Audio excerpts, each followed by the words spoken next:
Well, good morning, ladies and gentlemen. Or should I say Dumela, Legai? Yeah, we are in Botswana here, so we have to greet, that way. Sanbonani, hey, Askon Onjan, yebo. Or should I say Jambo, Habari, Sawa Sawa? All right, or should I say what? Bonjour, comment ça va? Oh, ça va bien, yeah, all right. Can I say so dommage? No, it's not so dommage. It's okay, all right? Good. Um, Let me say it is really a great honor and privilege for me to stand before you, distinguished, ladies and gentlemen, very respected people who the Lord has called in these different spheres of life to influence the continent, but also to influence the world in whatever you are involved in.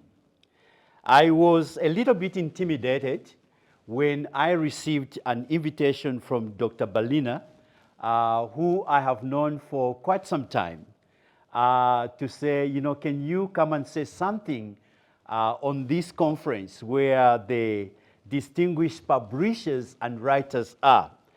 That intimidates, especially if you come from an academic background like myself. You know that it doesn't take a little effort. It takes a lot of effort to publish. Like they say in the academic, publish or perish. If you don't publish, you are going to be history. So I have a lot of respect for you, ladies and gentlemen, for what you do. So I want to start with confessions, all right? We are in the Catholic Center here, so we start with confessions. So let me start with the confessions. I can see there is a booth there. So if you see me going to that booth, I'm going to do more confessions, all right? But let me do some public confessions. My confession really is that, this conference intimidated me a little bit. But also I was full of hope that I'm meeting my brothers and sisters who are in the same journey, journeying towards the same destination, and also with the same calling that the Lord has called us. So that really comforted me. So to Dr. Berina, thank you so much for the invitation. To John, thank you so much for the invitation. To Rose, you organizers, I really salute you. That's not my gift. I run away from these kind of things. Give me a platform like this, I'm done, then don't ask me a question, I'm just gone. So really, I think we need to give a big hand for organizing something like this. It takes a lot. Those of us who have worked for organizations that have put off international events, we know how it takes. It takes a lot to pull an international event. The background work that goes, some of you were here already, early Thursday, last week, just to put things into place. So this is very, very encouraging. I have been asked to speak on the theme, the transformative power of hope. How written words shape lives. The transformative power of hope, how written words shape lives. That is the theme that I've been given not to speak on. And my prayer is that we will be able to give each other hope by the end of this talk this morning. I want to start by saying, in the time of my youth, the only way we could have a glimpse of the world beyond us or beyond ours was through the writings of those who had experienced the other worlds. I'll explain why I'm saying this. What we read transported us from where we were to unreachable places, places we could just dream about, places that were far-reached, from us, places that were beyond even sometimes our own imagination. Territories beyond what we could even imagine, what we could just dream about. What we read not only transformed the way we looked at our limited worlds, but gave us great hope and great expectation, great anticipation, and what was inevitably possible. Like I said, even what we thought was possible was not possible because we could not see it. But when we read what was written, what we thought was impossible became possible for us. And our lives were transformed, changed, and then we got the hope that we needed. Why am I saying this? My father worked in the mines in Zambia. As Rose was introducing me, yes, I am a child born to Malawian parents, but born in Zambia. So I've grown up in Zambia. I take Zambia as my country, but I take Malawi as my parents' country. And because Malawi is my parents' country, Malawi is also my country. And then I'm living in South Africa, so I'm in exile, right, in diaspora, whatever word that you want to use, in South Africa. So I'm really an African. And when I worked, for an organization called Focus on the Family, I worked in 26 countries in Africa. I was always on the plane. So I have eaten a lot of food, fufu, pepper soup. I've walked, in that big market in Lagos, sometimes, losing my horse and looking for them. Where are they? All right? I've shopped, in Nairobi. I've been in Dar es Salaam. I've been in Namibia. I've been in Central Republic, all these countries. So I'm an African. When the former president, Thabo Mbeki, declared that I'm an African, I said, no, come and talk to me. I am an African. Because I can tell you the taste of every food and the behavior of the taxi drivers, the matatus, the boda bodas, the zamazamas, all those, I can tell you what the experience is all about. So my father was a miner. He worked in the mine. And we grew up in the township called the Mine Township. And that is the only world that we knew, the township of the miners. That is the only world that we're exposed to. There was no any other world that we knew. It was the Mine Township world. And therefore, for us to dream a world beyond the Mine Township was just impossible. Until some of us started reading what was written by those who had experienced the world outside our world. That gave us a glimpse of another world beyond the township world. Are you with me this morning? What we experienced and how our imaginations were stretched by the writings of those who bothered or who took time, to write, helped us to live with hope every day of our lives. And you know what? It created a desire in some of us one day to be there. When we read about those who had struggled in their lives and they'd made a breakthrough in their lives and they'd made success of every challenge that they went through, when we read about that, it created us hope. It created some hope in us, the miners' children, to begin to see it is possible. We can do this. Some people have asked me, why did you launch into academics? By the way, I wear quite a number of hats. I wear the academic hat, I wear the business hat, I wear also the social development hat, I wear the ministry hat. So if you want us to wrestle with theology, let's go to theology. We can wrestle with that. If you want us to wrestle with business strategy, let's wrestle with business strategy. We can do that. If you want us to wrestle with social development, let's wrestle with social development. We can do that. Those are the areas that fascinates me, and I've invested more than 30 years of my career in those spheres. I've been tempted to go into the politics. No, I keep away. I leave it to those who are gifted. Those who are gifted, let them do the politics, That's not my world. But it's a world that I can speak into at any time, given a platform. So what is the truth of the matter here? The truth of the matter is written words shape lives. I'm standing here as somebody who was shaped by what I read. I was born to a miner who had little resources. I was born to a miner who was not rich. I was born to a miner who had not traveled. But what made us travel, even if we were still in the mine township, were the books that we read. They helped us travel, transport ourselves from our little rooms, from our little study tables, into this big world. And they helped us see the world the way it's supposed to be seen. The transformative power of hope, how written words shape our lives. This theme, ladies and gentlemen, captured my imagination.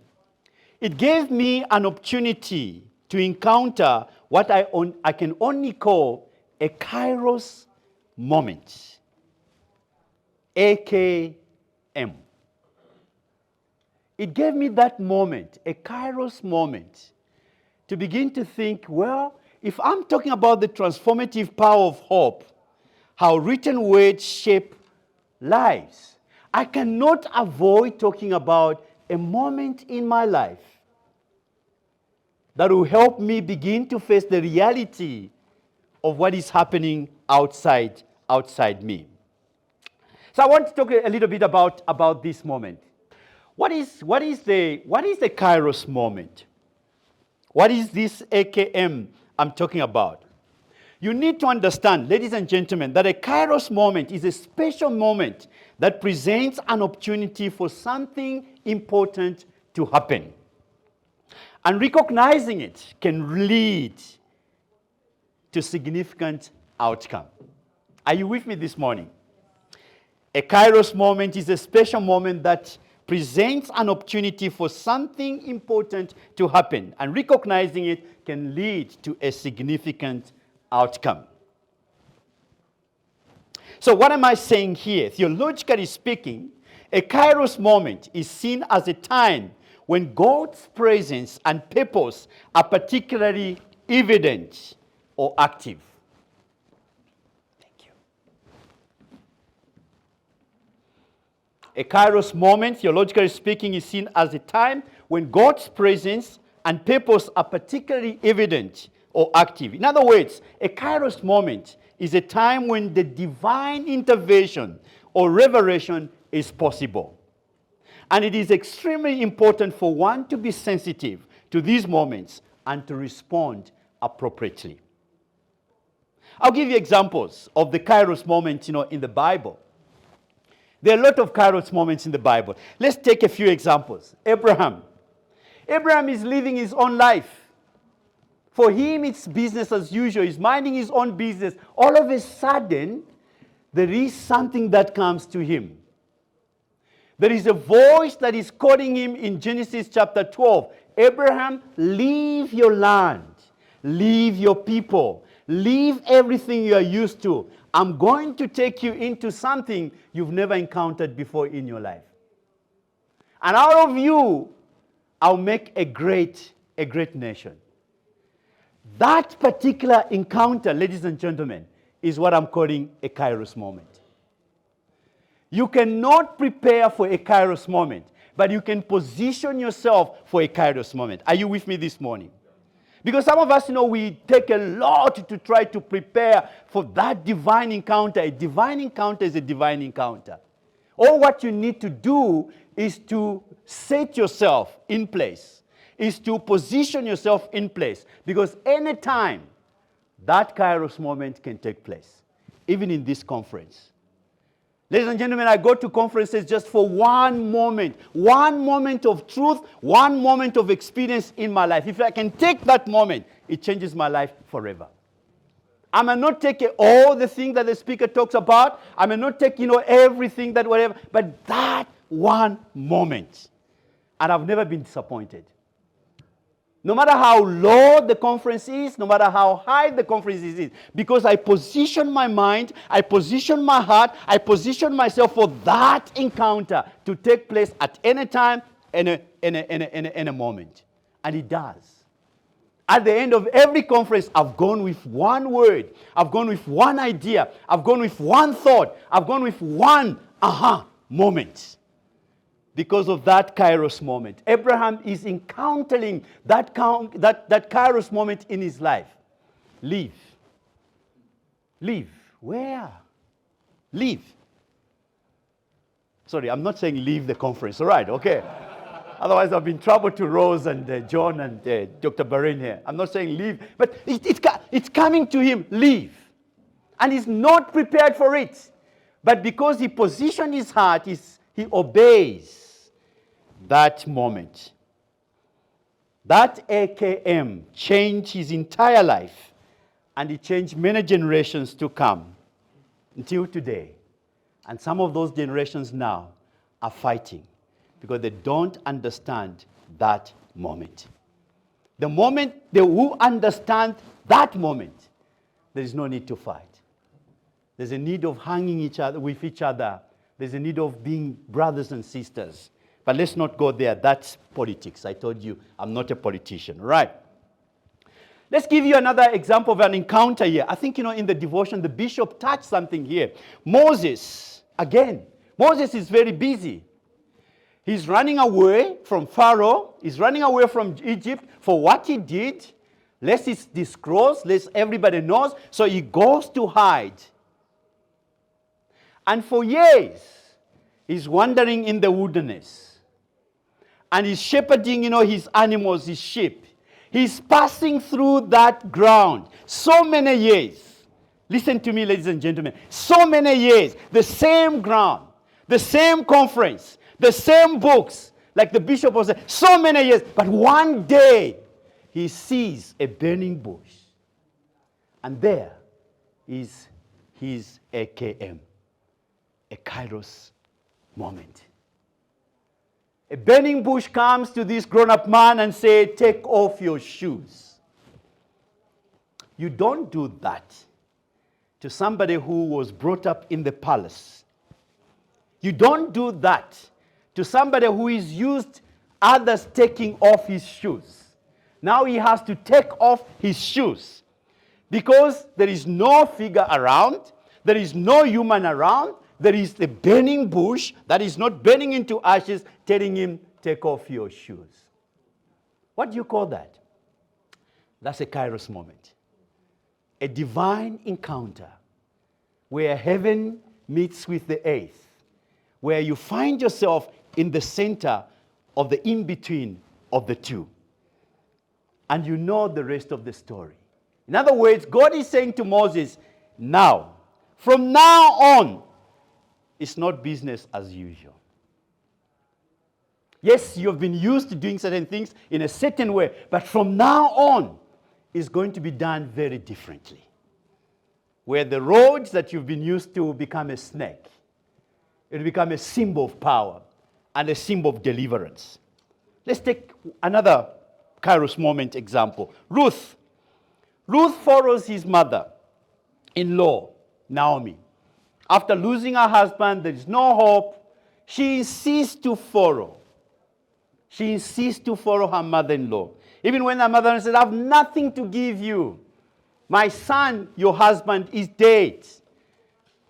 There's nothing I can give you, but she follows. She follows her and ends up into this unknown land without knowing that one day there will be a Kairos moment for her where she will encounter Boaz. She will encounter the Redeemer. She will encounter something that will just change the trajectory of her life forever. And this is exactly what happens to Ruth. She does the normal job. Ladies and gentlemen, the Kairos moment sometimes is found in the normal jobs. Picking the chair from here to there. Somebody is busy watching what you're doing. Picking the chair from here to there. Those of you who come from South Africa, I know that it's not soccer. So soccer is when we take sides. But rugby, we don't take sides. We all support rugby, all right? So South Africa, congratulations, they've won, the World Cup. But the story of our captain is captaining. Just, recently, last week, I watched on the social media, they captured a photo that he took when he was at high school, fighting for a signature by, one of his stars or one of the champions, of the Springbok. And he's in his uniform, he's there. Please sign. You know how history does? The pages have turned. Just last week, a few days ago, it was Sia Kaluisi, the children begging him to sign. That's the Kairos moment. You never know when it comes and when it's going to hit you. Let's take from the New Testament, Nicodemus, a grown man. He decides us to sneak quietly. He doesn't want to, trouble the waters. Quietly in the night, he wants to see Jesus. And he has this private conversation with Jesus. But then there is an AKM that he faces here. When Jesus tells to him, Nicodemus, you must be born again. Nicodemus is just, that is beyond my understanding. But that Kairos moment unfolds the mystery of salvation. That in order to enter the kingdom of God, there should be a new birth. There should be a new life in you. Nicodemus, you cannot enter the kingdom of God by citing the Torah. Nicodemus, you cannot enter the kingdom of God by citing the 5 books of Moses, though that is very important. Nicodemus, you cannot enter the kingdom of God by washing, your face, by facing the east, by bowing down all the time. You can't. You must be born again, Nicodemus. There is a Kairos moment. There is a Kairos moment for Nicodemus. It changes his life forever. And at the end of Jesus' life, he's the one found there. Give me the body. Let's, with Joseph Arimathea, let's go and bury Jesus. The last one that I want to give you is an example of the 2 guys after Jesus is resurrected from the dead. The 2 guys are walking to Emmaus. You know those guys? They're busy talking to each other. I want you to put yourself, ladies and gentlemen, in the shoes of these 2 gentlemen. They are frustrated because they had hoped that this Jesus will become the Messiah. This Jesus will become the Redeemer. But then he's killed. He's killed, a very cruel death, on the cross. And they're talking to each other. They're very discouraged. And their words are, we had thought that this will be a Redeemer. And Jesus shows up. And AKM starts there.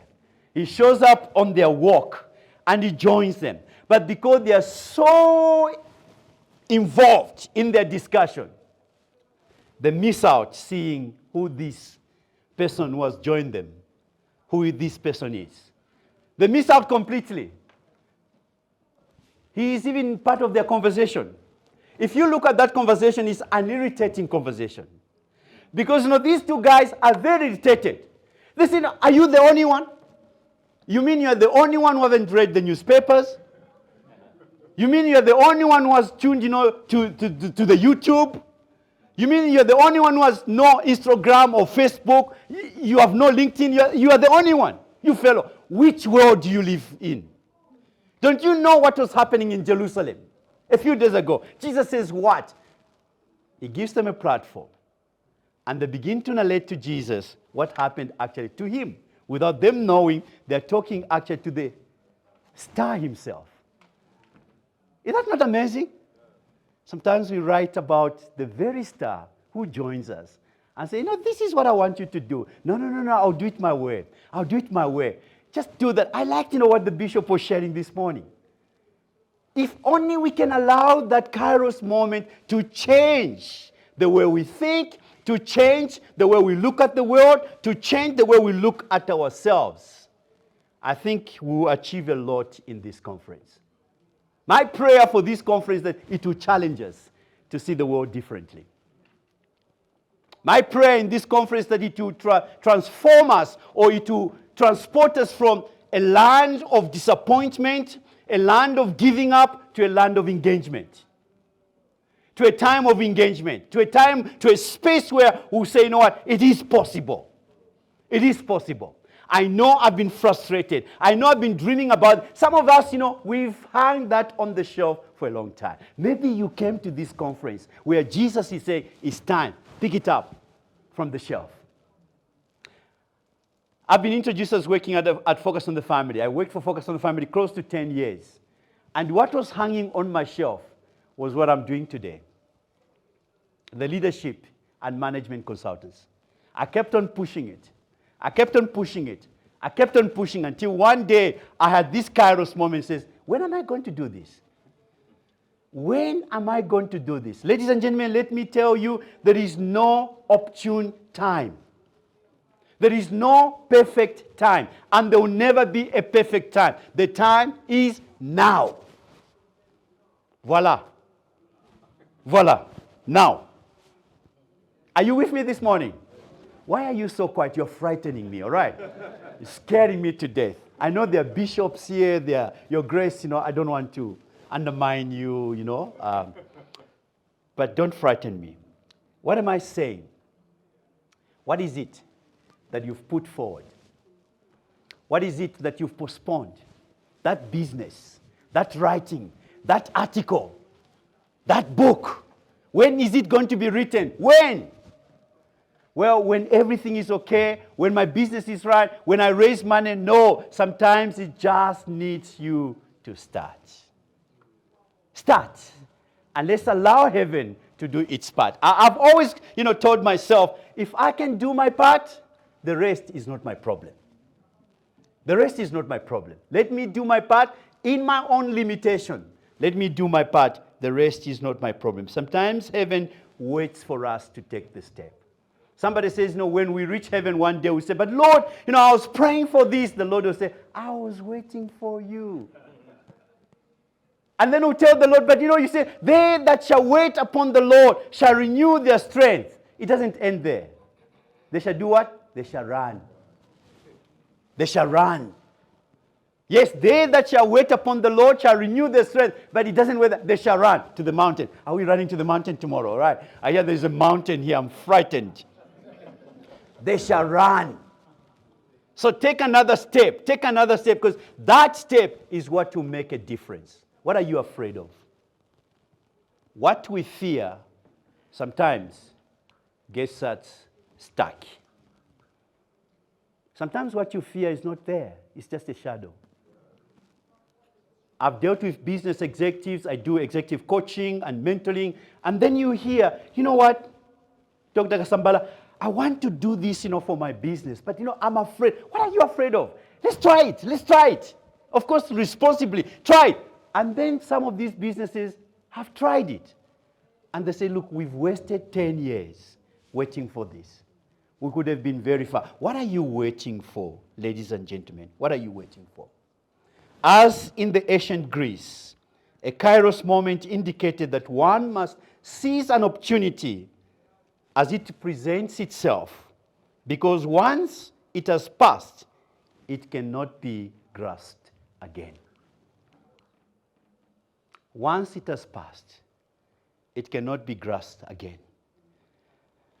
I'm not young anymore, Dr. Barina. No, we are getting into those moments that, we are beginning to think, how do we settle down in the village somewhere, all right?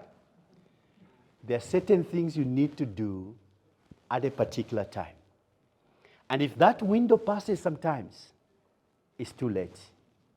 So why not start today? There are certain things you need to accomplish today, not tomorrow. Because tomorrow is not ours.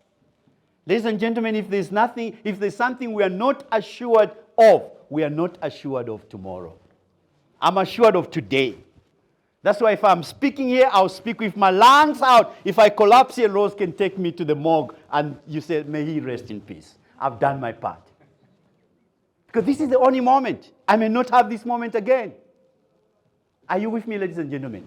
Very, very important, a kairos moment. So I wanted to pause on this. What is your AKM looking like?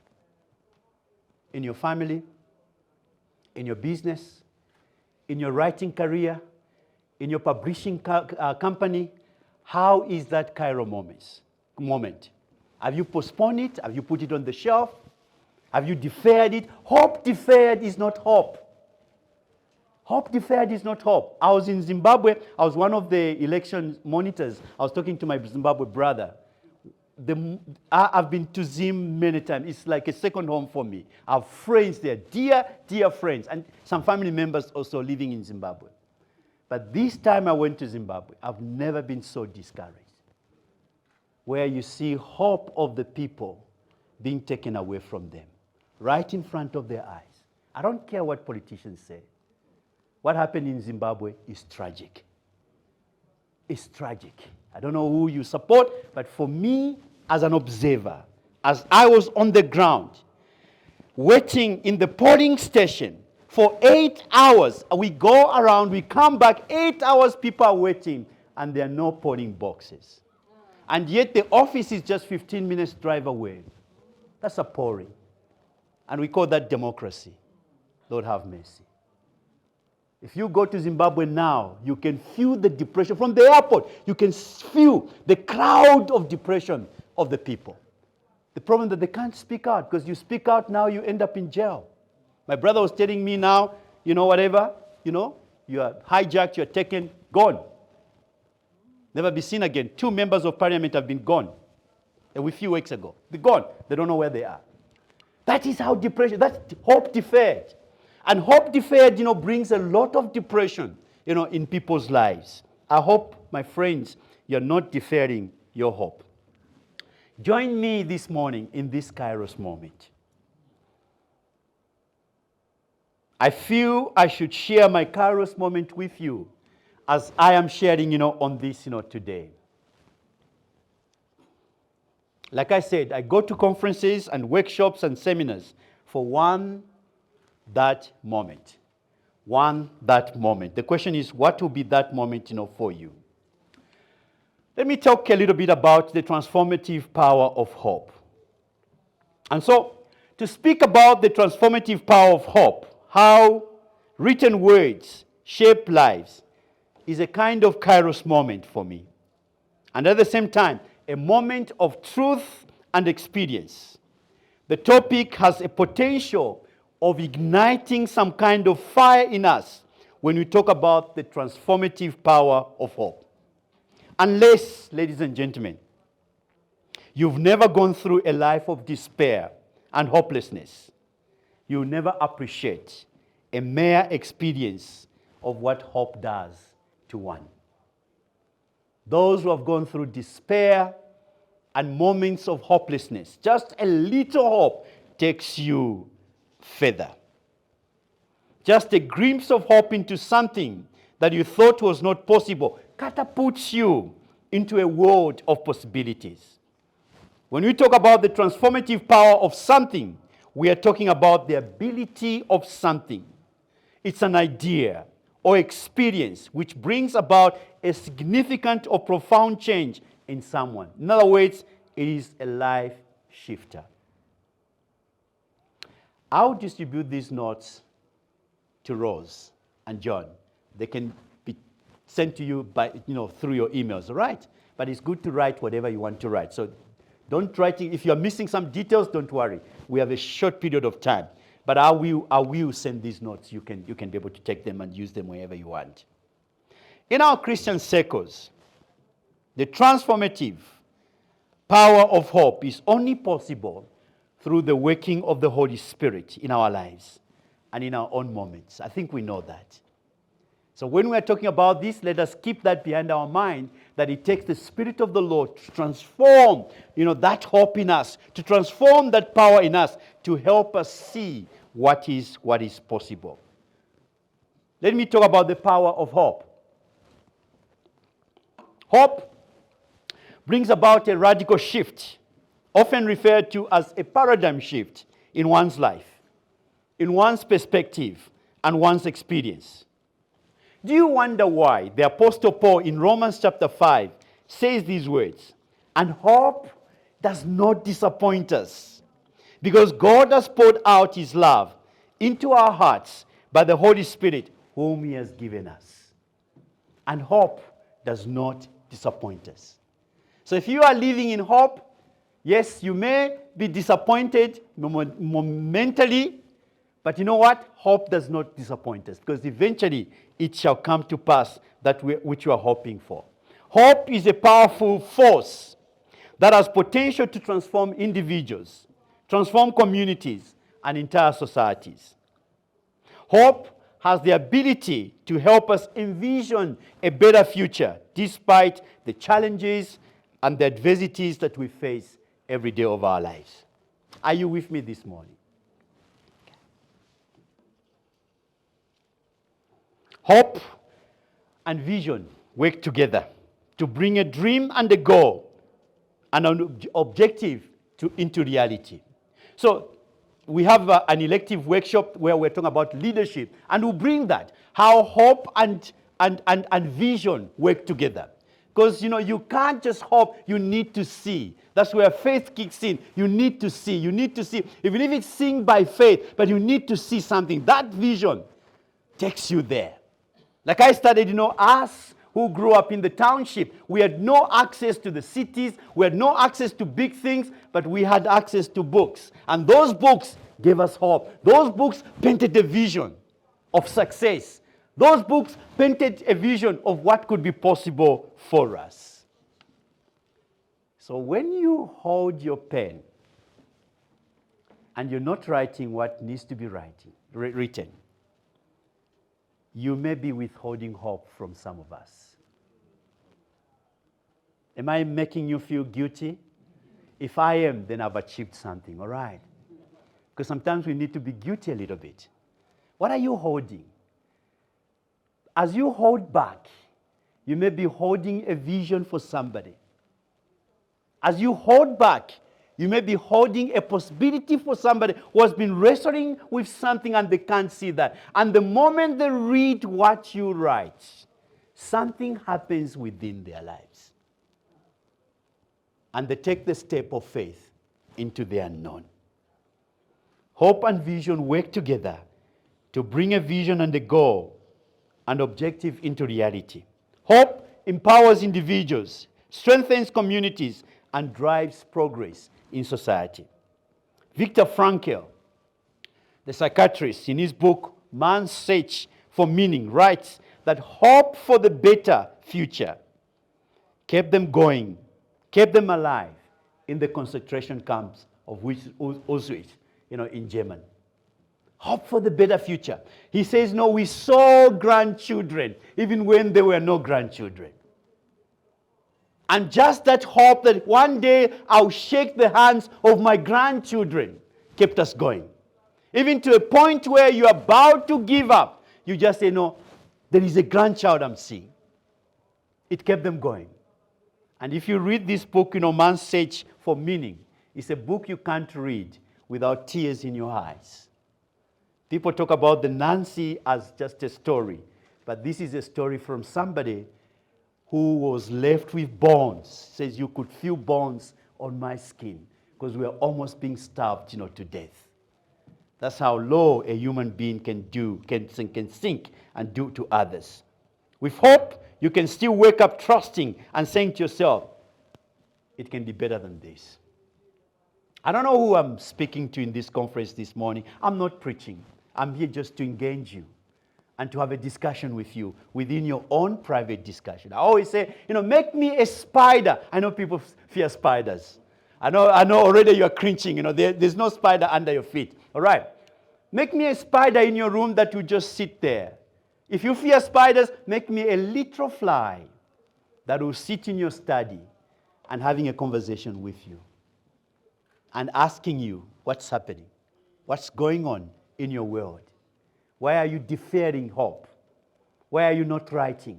Why are you not taking that step? Why are you so discouraged? Yes, the books have not been bought, but who knows? There's always divine moment. There's always a kairos moment. And when that kairos moment starts, you know what? No power on earth will ever stop it. It comes like a flood. And because we can't determine it, that's why we need to be doing what we do every day. Do our part and let the other part be done by the Lord himself. The power of written words. How written words shape our lives. The power of written words. Written words have the power to ignite hope in people.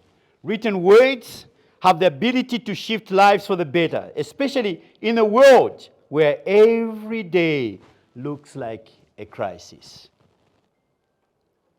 This is the world that, the military coined as a VUCA world, which, the business tycoons, the strategists, have picked up, and they have put it, in the business world, the VUCA world. And I know some of you have spoken about the VUCA world here. You have read about the VUCA world. But that's the world that we are living in, ladies and gentlemen. It's a confused world. It's a volatile world. It's a world full of uncertainty. It's a world that is complex. And it's a world that is ambiguous. Completely confused. And if we didn't know that, check the time of COVID. Where were you that time? Where were you that time? I remember during that time, I live in Durban. When the country closed down, locked down, we had only one retail shop where we could buy bread. And I had to keep my children in the house, my wife in the house, and to brave it and go and drive. I remember stopping my car in the middle of the highway because there was no car around. Everybody had gone into hiding. The world just changed like that. I think COVID changed our world. So we will talk about this later in our elective workshop, that we are living in that unpredictable world, a world full of uncertainty, a world that is complicated, a world that is not easy just to give easy answers to. Written words have the ability to not only shape our lives in the most profound way, but also to influence and change this confused world. Ladies and gentlemen, you are publishing into this world, a world that is complicated, a world that is volatile. Well, if you talk about volatility, just go to the Middle East. You see what's happening there.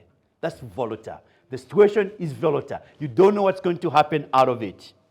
A world that is ambiguous, politically speaking, economically speaking, there's a lot of ambiguity, going around. There's no easy answers. And that's why, we need to be very careful. I'm sure we'll talk about this, in the conference, that, when we are writing, write your story, write your experience. Don't pretend you have all the answers to this world.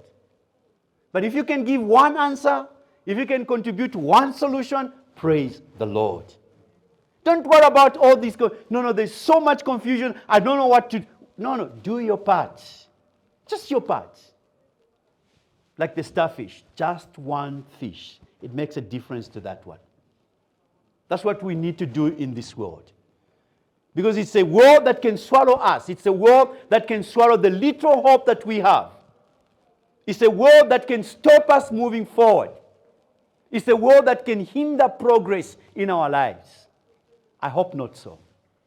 My encouragement to you, ladies and gentlemen, is that may you allow yourself not to be swallowed by this world. May you allow yourself to write into this world, to speak into this world, to change this world, to influence this world. Are you with me this morning? Very, very important. That's why you are living at this time. You are living at this moment. You are a leader at this moment. Some of you are leaders in your church. Some of you are leaders in business. Some of you are leaders in your organization. You are a leader for a purpose. There is no accidental appointment. You've been appointed to change this world. And it is possible. If you do a part, I do my part, everybody does their part, this world can change. The power of written words. Do not underestimate that.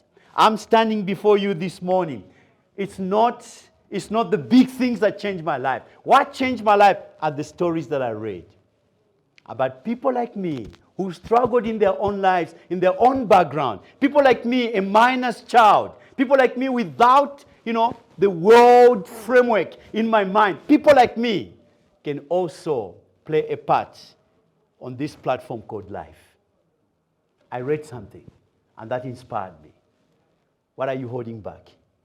You may be holding back my story, that child's story, that vulnerable child's story. Write it down. There's a reason why in the Old Testament, every time, the Lord speaks to the prophet, what does he say? Write it down. Habakkuk, write it down. Nehemiah, write it down. So that they that should read it may run, because the vision speaks and it will not fail. And then let's talk about the power of the pen as we coming to a close. You've heard that phrase, the power of the pen. It's a saying. It's a very nice saying. The power of the pen, on the negative side, it can destroy you.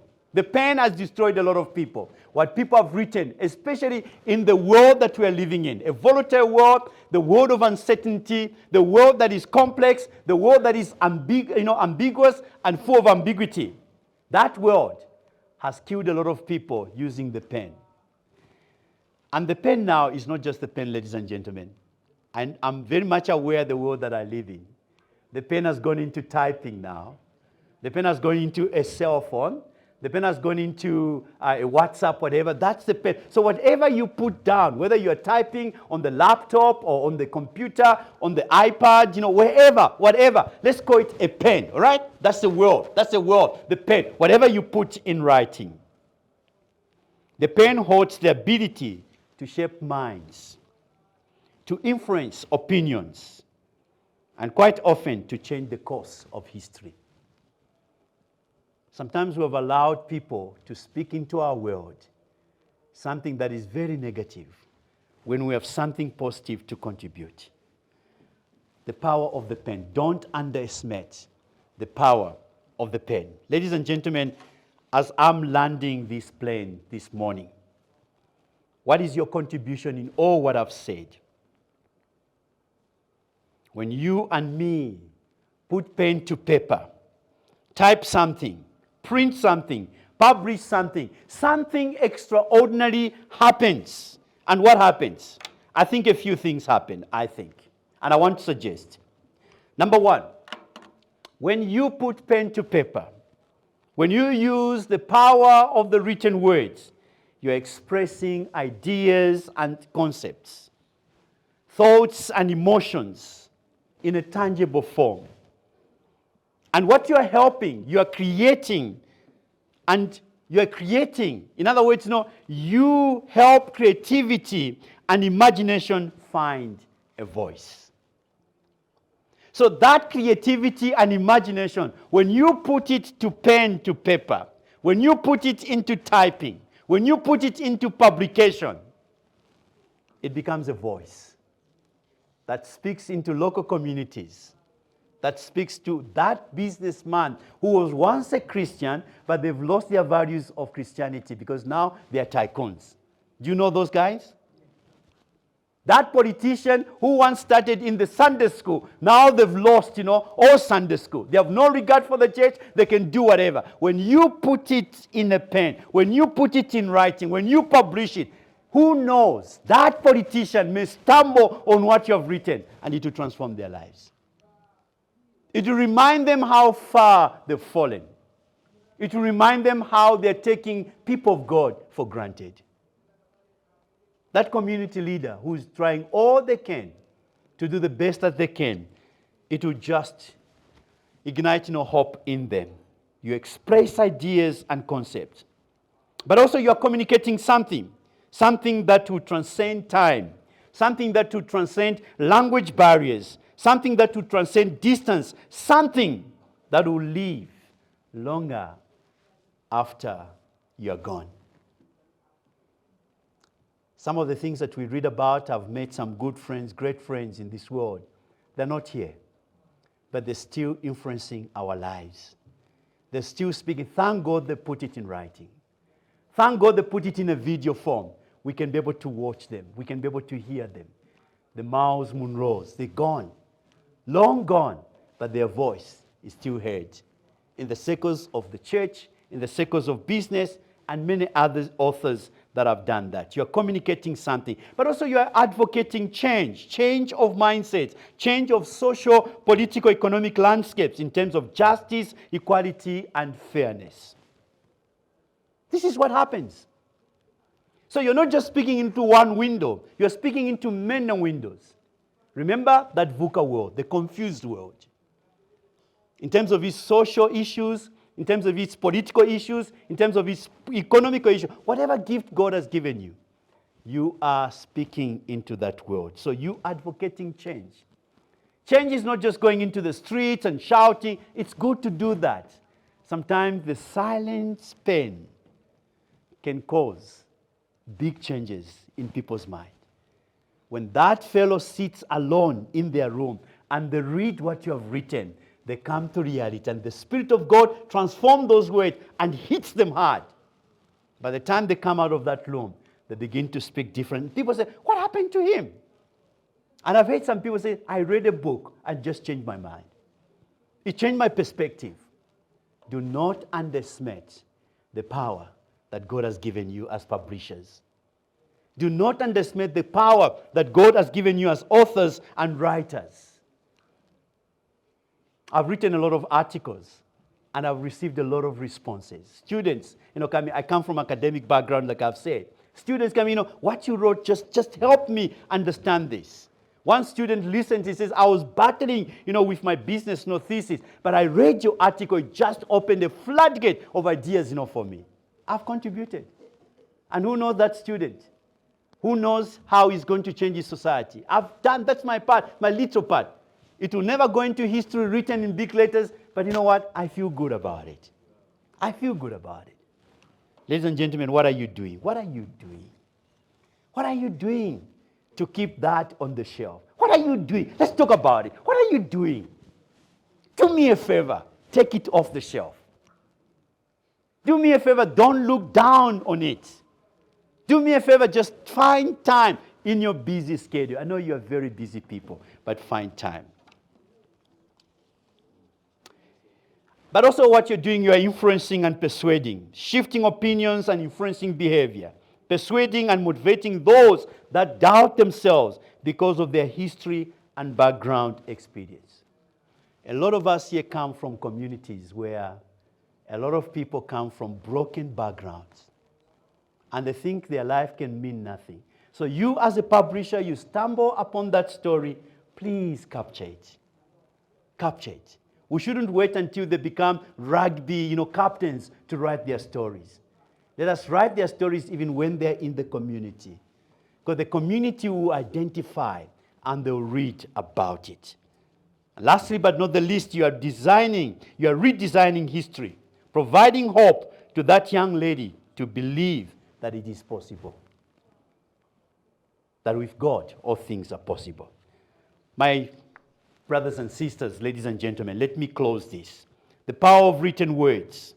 Words have transformative power of hope. When written from a space of hope, from a space of love, from a space where you desire to help others become better people. Words can transform their lives. Not words that are written from vengeance, words that are written from anger, those don't last, ladies and gentlemen. It's words that are written from the space of love. From the space of, I want to share what God has done in my life. I want to share how far I've gone. I want to publish this story because this story is going to bring hope in other people's lives. Written words are conduit for human expression, a vehicle for change, and the record for collective shared history. The power of written words is in ideas, thoughts, emotions, and experiences, and they convey and they impact the VUCA world, that world that is confused. The power of written words is in their transformative nature of conveying hope to people. They create an opportunity for a kairos moment where we experience both the divine presence of God and our human need of Him. May I close? In conclusion, what you write and publish. What you write and publish, ladies and gentlemen, has great impact on the readers. Number two, what you write and publish is a vehicle of transformation in the lives of readers, in the lives of the confused youth, the discouraged mother, the despairing husband who has just lost a job, a lost man trying to find his way back. What you write is a vehicle of transformation. What you write, ladies and gentlemen, and publish practically inspires people to believe what is possible. What you write and publish creates hope that there is a God who cares and has a plan for my life. The Tyndale of these days, the Zondervan, the Oasis, all these publishers, how they've shaped history of the Christian faith, but also of the secular world. You know what? Sometimes have you wondered? I've listened to speakers who are business speakers, and they speak as though they invented these things in the business world. But when you look, this is from the Bible. This is from the Bible. And this fellow actually used to be, in the Sunday school, used to be in the youth. Now they're speaking with a tone as if, they have nothing to do with the church. I've gone to some of those people and say, remember where you came from. You came from the church. That's why you speak like this. That's why you have this impact. Go back where you came from, because that's the impact God wants you. So when you write, ladies and gentlemen, when you publish, you define history, giving meaning to life, and gives courage to those that are already trying to give up. And what you write is a life-changing story ever told. Your personal Kairos moment, an AKM, your personal encounter with life, and your personal encounter with God. What you write and publish is your shared experience into your readers' lives. It has been really a great honor to speak into this topic. You can see how passionate I am about this. I hope you have a Kairos moment in this conference. I hope something will happen to you. Something will trigger something in your publishing organization, in your personal life as a writer, in your dream, whatever dream that you've had. And that is my prayer for you. Don't despise any speaker that comes here. Don't despise any devotion that takes place here. This morning's devotion, something just ignited in me. Don't despise any testimony, any song that is sung on this platform, because who knows where your Kairos moment is hidden. Ladies and gentlemen, thank you so much for listening.